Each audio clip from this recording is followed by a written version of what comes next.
All right, we're back on this 4Runner. I've been spending, I don't know how much time trying to figure out hoses and power steering. I have an idea. I have some things marked out.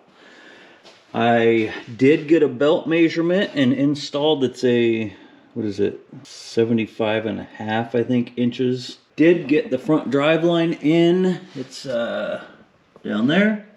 Since I don't have the correct piping and hoses and things like that to get the power steering wrapped up, I'm just going to move on into wiring. This is always the part that I put off the longest. Now, in there, kind of figured out where I want things.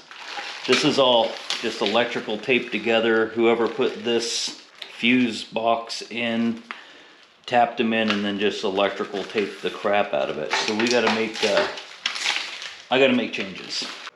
I should probably get a battery hooked up to this and make sure everything still works, because I even put LED headlights in. Yeah, let's make sure the chassis wiring works real quick. Let me get a jumper pack. Let's see if that works. Scared the shit out of me. Okay, let's make sure that works. Oh, I heard things.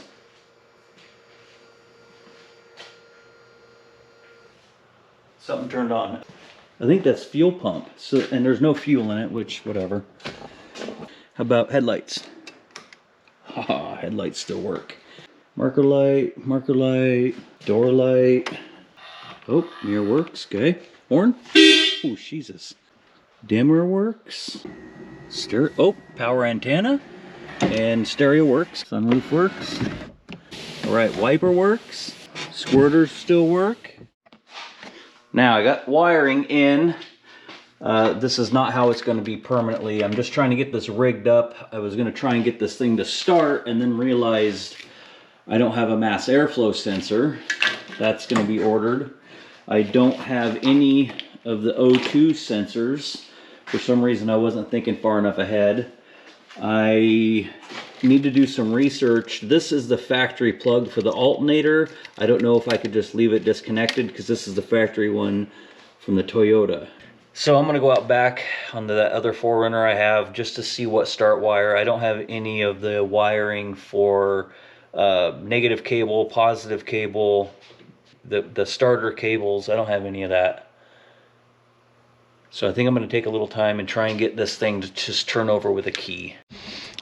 Now I've acquired this other garbage 4Runner. There's a bunch of stuff on here, but I was hoping to get down in here to find what starter wire.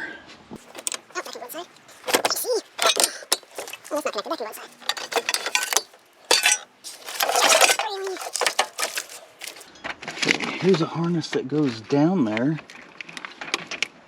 but not to the starter.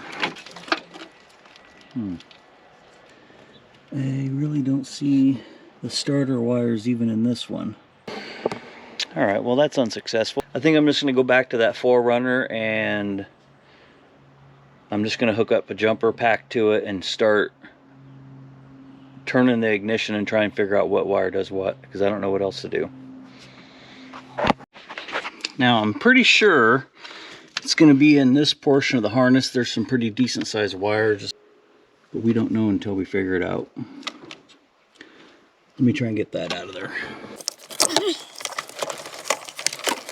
I'm gonna come down here and start testing some stuff without the start on. I think it's gonna be one of these larger wires. Oh, that one's hot, so that might be an accessory. Let's turn that off. Okay, that's good to remember. Let's see what that does. Nothing. There's our start wire right there. So I'm gonna get down, I'm gonna put this Chevy starter in. That is now the wire for the start. I don't know why I would have cut it off except for pure stupidity.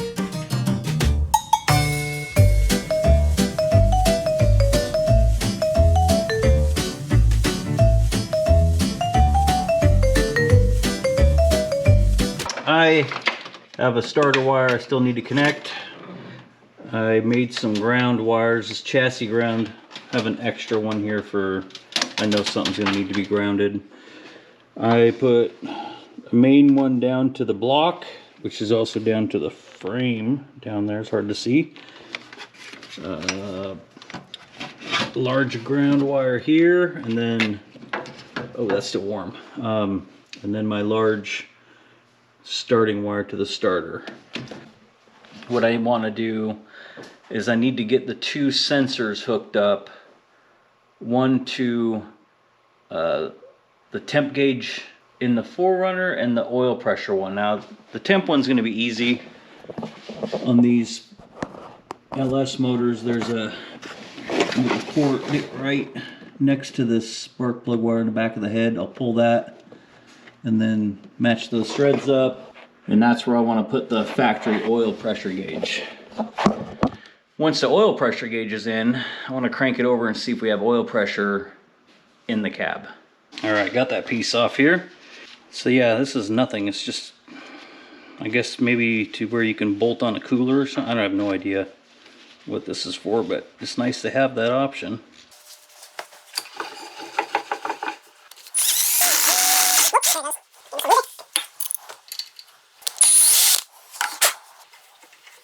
All right, well, I think that should work. I'm gonna put some thread tape, clean this up, go get it installed. Well, I got it installed. I'm gonna end up having to do something else here.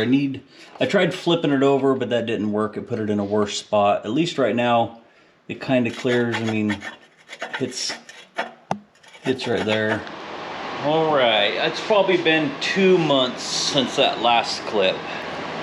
I did get power steering wrapped up. The little cooler's in kind of by the fan. I'm going to try and hot wire this real quick. I want to see if this fan will blow air kind of crossways in this area. Let's see. I used some pipe to make these 90s. There's one there. There's one back there. I don't like the idea of all these hose clamps, but that'll do for now. I'm going to get this bumper cleaned up, get it on. I need to get this grill on. Use a little Neverdol real quick just to kind of clean it up.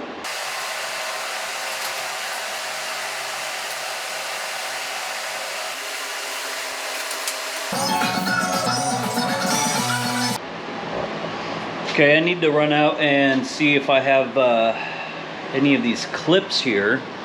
These little clips that go in. I'm missing some, plus that one down there is broke. Well, I had to order those clips. They'll be here in a couple days, which is no big deal. We're going to move on to, maybe we'll get some of these coolant lines in. I still haven't figured out that bottom coolant line. That's quite long.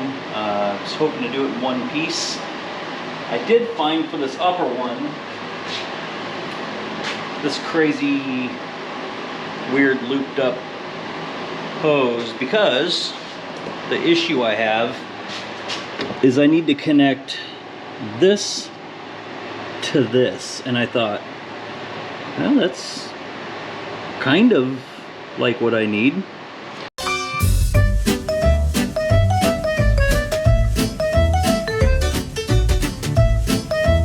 Well, after screwing with things long enough, I think that might work.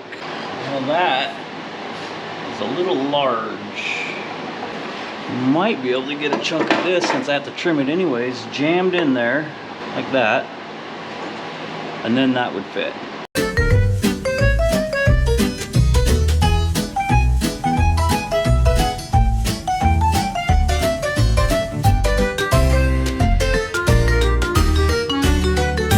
I believe that will work. I'm going to pull this apart and let that set up overnight. I need to make a plan for this transmission cooler. All right, before I get into mounting that trans cooler, I procrastinated long enough to get these clips in, and when these came in, I found that they're not quite right. So I ordered 2 more sets of clips. These things look the exact same, but I don't know how good this will come across. There's that clip there, but look at the thickness difference in that. I mean, every clip I ordered in was shit. Well, let's see if we bought the right crap this time. Yep, I'm hoping the correct clips. I don't know if that's the part number, QT844. Everything says they work on, every clip I've seen says it works on every single carb out there, which isn't right, because I've sent 2 other ones back. These are the ones that look the closest or wider. They have that little lock-in tab. I was almost down one. Okay, I also took off, there was one of these on this side here. I had to take off because of where I put the power steering line that comes out. Alright, how does this go? Oh my god, that looks correct. Okay, let's get this grill in.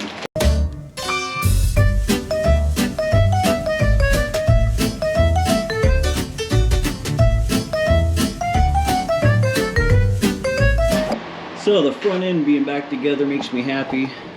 Right here, these hoses there need to be from the transmission. Nowhere in the front. There's too much crap up there already. And this cooler is so big that it don't fit. Now this space here, nice, big, and open. But we need to be able to put the muffler somewhere. So that's going to be here. There's already a heat shield, some hangers that we can modify. That only leaves the very, very back.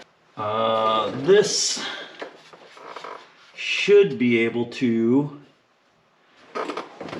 mount in this location right there. I'm going to take some measurements and try and make a plan. Then, like always, we're back to making more brackets.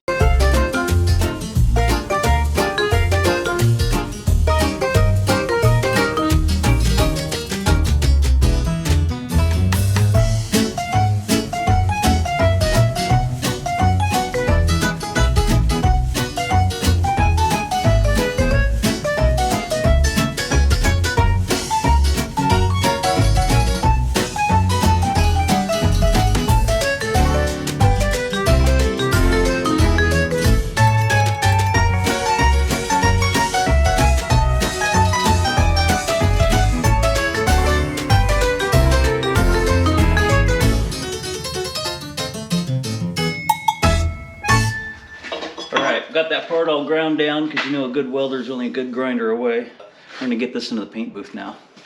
I think I have better lighting in my paint booth.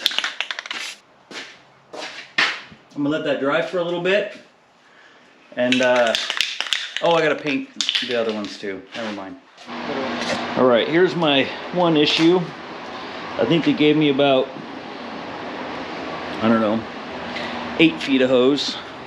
And my other issue, these fittings here would have to make us super tight, which might be doable, honestly. Come on. To get up.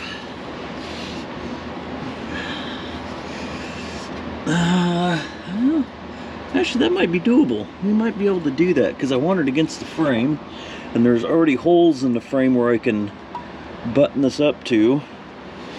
Back there,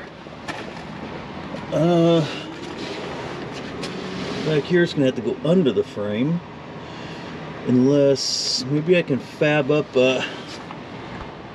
some. Let me get a light on. There's already kind of a hole there. Maybe I can cut this out a little bit more, and then put a sleeve in there of some sort that fits both hoses to where I don't have to come under. I think coming under would look really bad. My idea now, I'm going to go through that frame, the thickest part of it, because it does have a weird little like taper. I'm not gonna worry about the taper. I'm just gonna run this piece of square tubing. It'll look good, it'll have plenty of room. That way if anything else needs to run down that frame rail, it could run through this tube also. It won't be that big of a deal. I don't think these are gonna get that hot. I mean, 200 degrees maybe. All right, went ahead and got, hard to see down here. Lines in, put the sensor right there. I'm still gonna wire it. Runs down, it looks really good, goes right through that hole. Looks nice, it's a lot better than coming and having it droop, or you know, there's no way to fit it up above. Comes back, it goes up there, and then full install back there. Oh shoot, something I didn't think about. Dang it. This exhaust is gonna come down.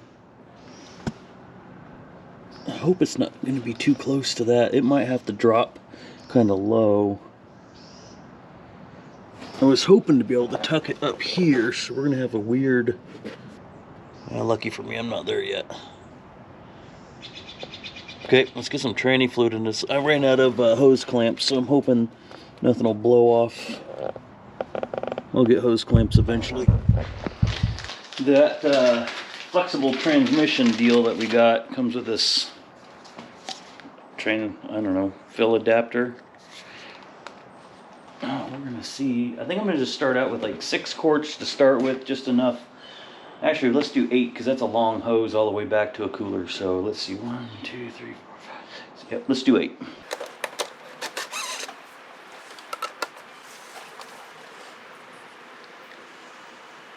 All right, this is literally gonna take forever. I'm gonna attempt to at least crank it over a little bit, make sure all that works with the key, and then I'll start hooking up other stuff to and slowly start testing as I go, so I don't light the whole thing on fire.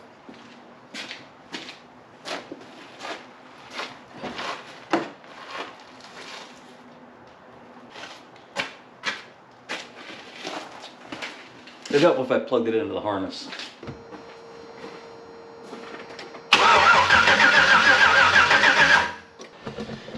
All right, one major step done now. I need to hook up the oil pressure gauge. I think I should pull these spark plugs, put a little lube down each cylinder, and then I'm gonna crank it over till I hope I see oil pressure inside. I'm not 100% positive it's gonna work, but we're gonna try it.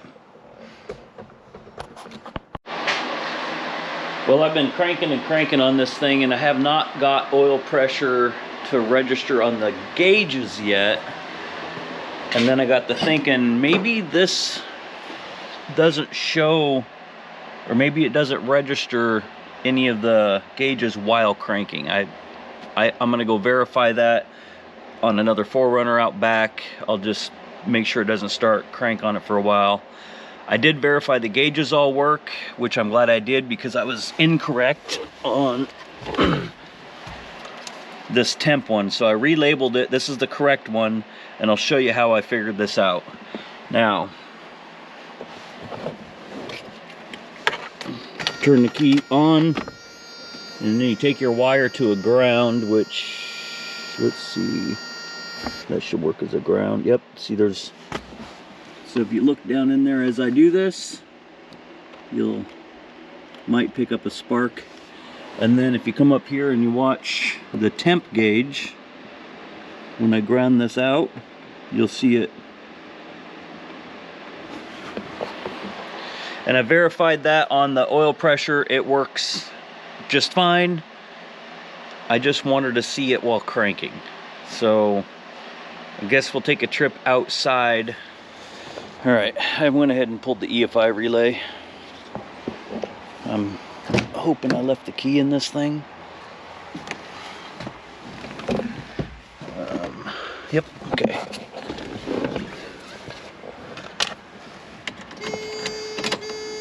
Okay, battery's good. Yep, so nothing's registering as I crank it over there.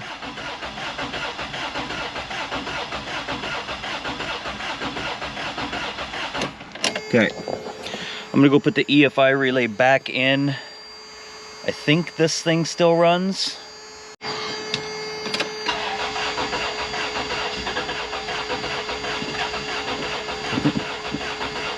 I think this one will run still.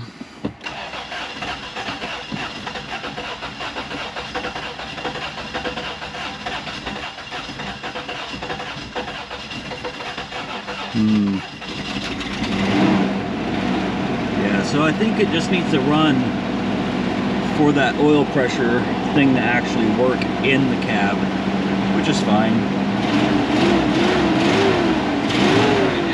I do know everything is pumping.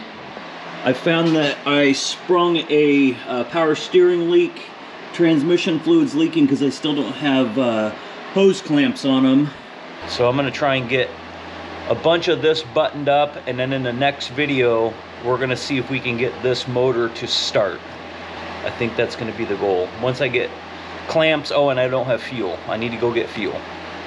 That's a good excuse. So thanks for watching.